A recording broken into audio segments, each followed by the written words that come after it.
साथ ही ईडी को नाना करते केजरीवाल को अब पेश होना ही होगा। सेशन कोर्ट्स ने केजरीवाल की अर्जी को खारिज करते हुए क्या कहा है, ये भी आज आपको अंदर की खबर में बताने वाले हैं। सवाल सभी के मन में ये भी है कि क्या के कविता की गिरफ्तारी के बाद अगला नंबर केजरीवाल का है। इस सवाल का जवाब भी जानने की कोशिश करेंगे, लेकिन आज अंदर की खबर में क्या अहम खबरें रहने वाली हैं, चलिए अब वो आपके सामने जल्दी से रख देते हैं। आपके सामने वो जानकारी रखते हैं कौन कौन सी अहम खबर आज आपको दिखाने वाले। देखिए, सबसे पहले आज जो अहम खबर है सबसे पहली खबर, अगला नंबर क्या आपका होने वाला है। ये सवाल आप केजरीवाल की फोटो के साथ देख रहे हैं और ये सवाल वाकई आम आदमी पार्टी के तमाम चेहरों के मन में होगा। हालांकि आम आदमी पार्टी खुद ही कहती रहती है कि केजरीवाल को गिरफ्तार करना चाहते हैं, लेकिन कल क्या होगा इस पर सबकी निगाहें टिकी हुई हैं। अगली खबर जो खास रहने वाली है, जो आईपीएल में आज हम आपको बताने वाले हैं, अब वोटर्स की बारी है। जी हाँ, क्योंकि कल चुनाव की तारीखों का ऐलान हो जाएगा और उसके बाद आपको मतदान करना है। वो दिन कल अनाउंस होने वाला है, बड़ा दिन रहने वाला है कल। तीसरी अहम खबर जो आज आईपीएल में, इंडियन पॉलिटिकल लीग में हम आपको बताने वाले हैं, 543 का जो आंकड़ा है वो कैसे 120 के वाया छूने की तैयारी है। बात हम कर रहे हैं यूपी की और बिहार की, और कहा भी जाता है कि यूपी से ही सिंहासन का रास्ता बनता है और बिहार को जोड़ लें तब तो पौबारा। तो अब आज इस पूरी जानकारी से जुड़ी आपको देने वाले हैं, लेकिन सबसे पहले एक तस्वीर आपके लिए देखना बहुत जरूरी हो जाता है। एक तस्वीर जो सामने आई है और वो हैरान करने वाली तस्वीर है। कल चुनाव की तारीखों का ऐलान होने वाला है, लेकिन उससे पहले ये तस्वीर देखिए जरा। तस्वीर आपको दिखा रहे हैं, यहां आप देख पा रहे हैं के कविता जो कि केसीआर की बेटी हैं, उनको गिरफ्तार कर लिया गया है। कौन सा मामला है बताएंगे आपको। दूसरी तस्वीर, सवाल यह है कि क्या अगला नंबर केजरीवाल का है, क्योंकि घोटाले की जांच तो चल रही है, समन पर समन तो आ रहे हैं, लेकिन पूछताछ के लिए नहीं पहुंच रहे हैं। लेकिन अब हम आपको बताते हैं जरा विस्तार से कि पूरा मामला क्या है, पूरा मामला क्या है और कैसे ये के कविता की गिरफ्तारी के बाद अब मुश्किल खड़ी हो रही है केजरीवाल के लिए। चलिए जानकारी आपके सामने रख देते हैं। देखिए, ये जो आप तस्वीर देख रहे हैं, इस तरफ आप देख रहे हैं के कविता को, इनके तार जुड़े हुए थे जो दिल्ली शराब घोटाला जिसमें मनीष सिसोदिया गिरफ्तार हुए, विजय नायर, वो तमाम नाम आपको याद होगा, अमित अरोड़ा ने ही पूछताछ जब हुई थी इस पूरे घोटाले की, तो उसमें के कविता का नाम लिया और पता चला कि दक्षिण में कविता साउथ विंग चला रही थी।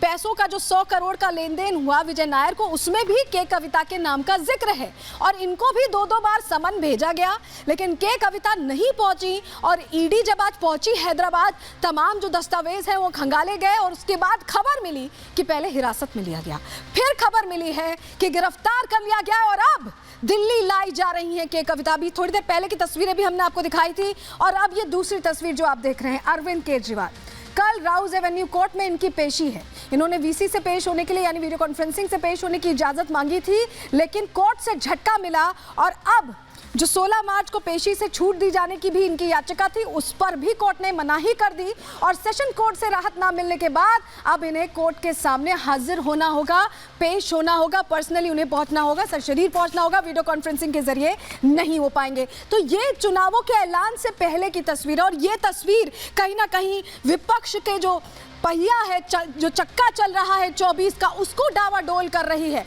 लेकिन अब एक और बड़ी जानकारी आपके सामने, अब आपको बताएं वो बड़ी खबर जो आज दिन भर सियासत की जो सुर्खियां हैं वो बनी रही। ये जो तस्वीर आप देख रहे हैं, तारीख का इंतजार है, किसे मिलेगा सिंहासन 24 ही। जी हाँ, 24 का जो सिंहासन, ये जो आप देख रहे हैं सिंहासन, इस पर कौन विराजेगा, ये सवाल बना हुआ है। क्या प्रधानमंत्री नरेंद्र मोदी विराजेंगे? जो काउंटडाउन आप देख रहे हैं, 18 घंटे 54 मिनट और कुछ सेकंड्स ही बचे हैं जब चुनावी तारीखों का ऐलान होगा और इस सिंहासन पर बैठने की रेस में सभी हैं।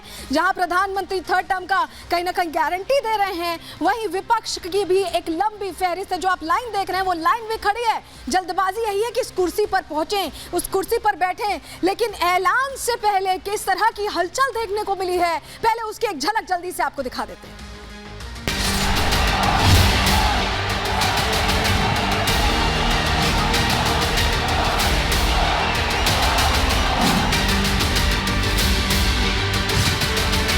आखिर इंतज़ार की घड़ी ख़त्म हुई, चुनाव का ऐलान ही मोदी जी को फिर से बनाने के लिए जनता की तरफ से उत्साह भी एक सामने आ रहा है।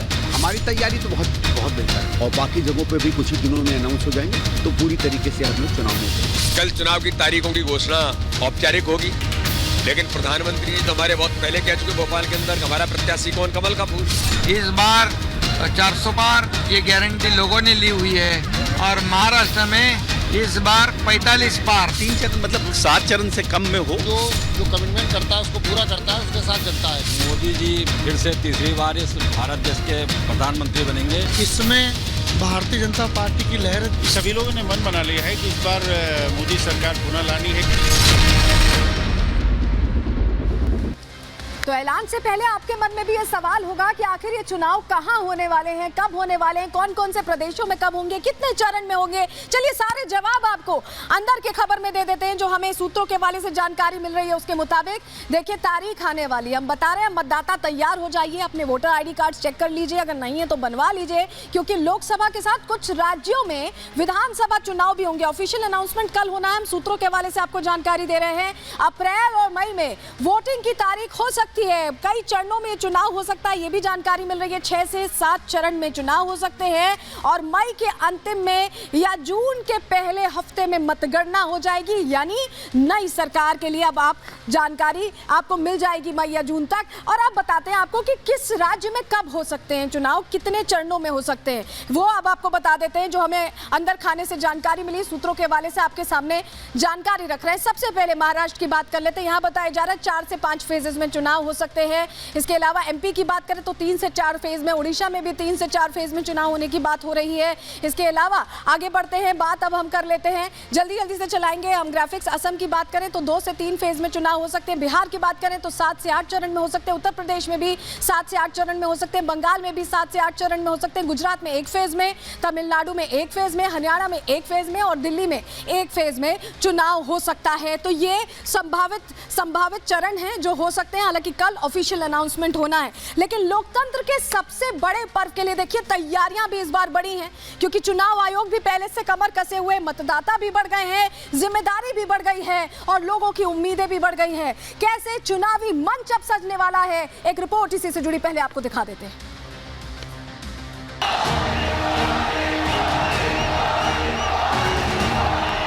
पूरे देश में इंतजार है कि मोदी जी को कब प्रधानमंत्री फिर से बनाना है। देश के साथ साथ जम्मू कश्मीर में भी लोगों में जबरदस्त उत्साह है। ये जैसे कहें कि चुनाव का सीजन है, पता चल जाए त्योहार कब है तो उसकी एक अपनी उत्सुकता होती है। लोकसभा चुनाव की तारीखों के ऐलान होने में महज 19 घंटे का समय बचा है, लेकिन देश की सियासी धड़कन अभी से बढ़ गई है। सियासतदानों को जो कुछ भी करना था वो सब कुछ कर चुके हैं।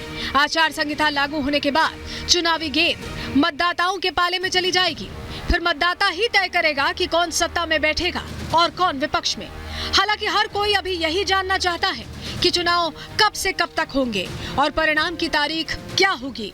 जो खबरें आ रही हैं वो यही है कि 3 बजे कल चुनाव की तारीखों का ऐलान हो सकता है। इलेक्शन कमीशन इस तारीखों का ऐलान कल कर सकता है और पिछले बार की तरह इस बार भी जो पैटर्न है वो अपनाया जाएगा। 5 से 7 चरणों में लोकसभा चुनाव हो सकते हैं। कल 3 बजे इलेक्शन कमीशन जो है वो चुनाव की तारीखों का ऐलान करेगा। उसके बाद आचार संहिता लग जाएगी।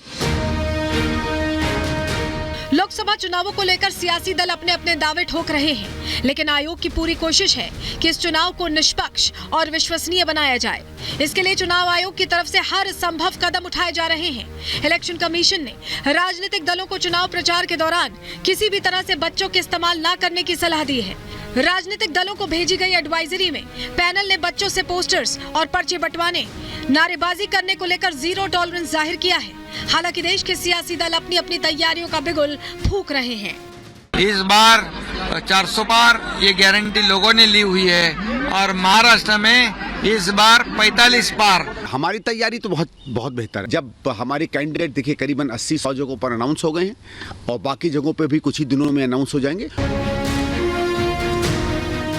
इलेक्शन कमीशन ने 24 के जनरल इलेक्शन में वोट प्रतिशत बढ़ाने के लिए हर संभव कोशिश की है। वोटर लिस्ट में करीब 2 करोड़ नए मतदाता जोड़े गए हैं। इसके अलावा पोलिंग बूथ पर भी मतदाताओं की सहूलियत का पूरा ध्यान रखा गया है। 85 साल से ज्यादा उम्र के बुजुर्गों के लिए घर पर ही पोस्टल बैलेट से वोटिंग की व्यवस्था की गई है, जिसे लेकर देश भर में उत्साह है। सभी लोगों ने मन बना लिया है कि इस बार मोदी सरकार पुनः लानी है, क्योंकि मोदी सरकार बहुत ही अच्छा कार्य कर रही है। बाकी लोग तो अपने अपने क्षेत्र का विकास करते हैं, मोदी जी पूरे देश का और सभी वर्गों का विकास कर रहे हैं। इसलिए मोदी सरकार, अब की बार फिर से मोदी सरकार और 400 पार। लोकतंत्र के सबसे बड़े पर्व का उत्सव मनाने के लिए देश तैयार है। पिछली बार यानी 2019 में 10 मार्च को चुनावों की तारीखों का ऐलान कर दिया गया था, जबकि 2014 में 5 मार्च को ही लोकसभा चुनाव की डेट डिक्लेयर कर दी गई थी। हालांकि इन दोनों चुनावों में बीजेपी ने बम्पर जीत दर्ज कर सत्ता में अपना दबदबा बनाया था। ऐसे में 24 के चुनाव पर सभी की निगाहें रहेंगी। देखने वाली बात यह होगी कि